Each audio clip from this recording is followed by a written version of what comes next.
మునూర్ కాపుల డైరీ ఆవిష్కరణ కార్యక్రమాన్ని ఈరోజు శ్రీకారం చుట్టడం జరిగింది పెద్దల ఆధ్వర్యంలో. మరి గెలిచినటువంటి సర్పంచులకు సన్మానించి వారికి ప్రత్యేకంగా ఒక ఆత్మధైర్యాన్ని కల్పించాలి.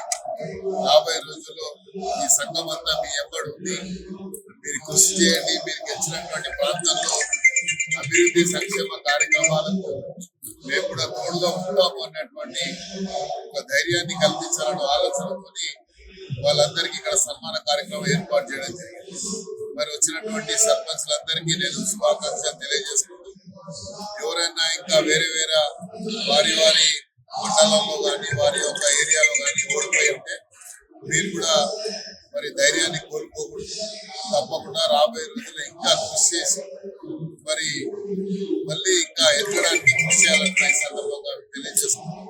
ప్రధానంగా మునూర్ కాపులో ఉన్నటువంటి ఎన్నో సమస్యల మీద ప్రతి సందర్భంలో చర్చ జరుగుతూ ఉంది, కానీ దానికి సరైనటువంటి మార్గాన్ని మరి తీయలేకపోయినటువంటి పరిస్థితి ఉంది. కాబట్టి మేము ముఖ్యమంత్రి గారి దృష్టికి ఈ విషయాన్ని తీసుకెళ్లి మునూర్ కాపులో కేటాయించినటువంటి ఏదైతే స్థలం ఉందో భవనానికి, ఆ భవనాన్ని నిర్వహించడానికి ఒక 10 కోట్ల రూపాయలు ఆర్థిక సాయాన్ని ప్రభుత్వ పరంగా, ఎందుకంటే అన్ని కులాల వారికి ఇవ్వడం జరిగింది.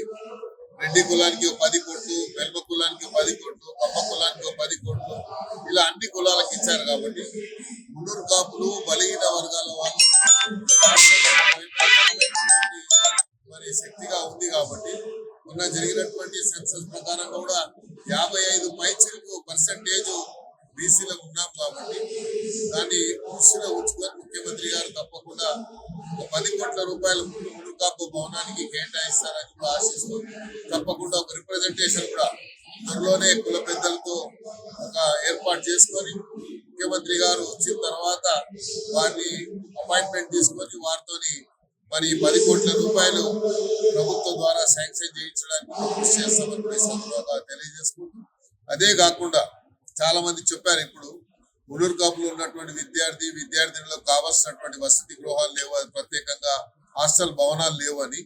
చాలా మంది విద్యార్థులు సరైనటువంటి హాస్టల్ ఫెసిలిటీస్ లేక మరి వాళ్ళ విద్యని మధ్యలోనే వదులుకొని డ్రాప్ అవుట్స్ కూడా ఎన్నో మన దృష్టికి వచ్చాయి. కాబట్టి అలా జరగకుండా వాళ్ళు ఉన్నతమైనటువంటి విద్యని అభ్యసించడానికి మా వంతు కృషి కూడా మేము చేస్తామని కూడా ఈ సందర్భంగా నేను మీడియా ద్వారా తెలియజేసుకుంటూ, అవసరమైతే ఈరోజు సుమారు 400 మంది సర్పంచులు గెలిచారు. సుమారు టోటల్ 800 మంది గెలిచారు.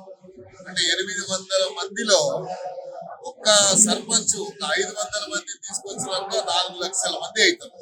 ఆ 4 లక్షల మందితో పరేడ్ గ్రౌండ్ లో ఒక మీటింగ్ కూడా అవసరం అనుకుంటే ఏర్పాటు చేసి మునూర్ కాపుల బలం ఏందో రాష్ట్రానికి, దేశానికి చూపించడానికి మేము కూడా కృషి చేస్తాం. దీంట్లో పార్టీలకు అతీతంగా ఇక్కడ బండి సంజయ్ గారు ఉన్నారు, మా లక్ష్మణ్ గారు ఉన్నారు, మిగతా పార్టీలకు సంబంధించిన ప్రకాష్ గారు ఉన్నారు, మా రవిచంద్ర గారు ఉన్నారు, మా కమలాకర్ గారు ఉన్నారు, అలాగే అన్ని పార్టీల వారు ఉన్నారు. కాబట్టి అందరి యొక్క ఆలోచనతో సుమారు 4 లక్షల పైచిలకు జనాలతో ఒక మీటింగ్ కూడా ఏర్పాటు చేసి మునూర్ కాపుల హక్కుల గురించి పోరాడడానికి అవసరమైతే మేము కూడా ముందుండి తప్పకుండా పెద్ద ఎత్తున ఒక బహిరంగ సభను ఏర్పాటు చేసి దాంట్లో అన్ని పార్టీల వాళ్ళు కూడా పిలిపించి మా బలాన్ని, మా సంఖ్యని, మా బలం ఏంటంటే ఎదుటి వారిని భయపడడానికి కాదు, మా హక్కుల గురించే మా యొక్క సభని ఏర్పాటులోనే చేసుకోవడానికి ఒక మీటింగ్ కూడా ఏర్పాటు చేసుకొని తప్పకుండా ఆ కార్యక్రమాన్ని కూడా మేము కార్యాచరణ ఒకటి ఏర్పాటు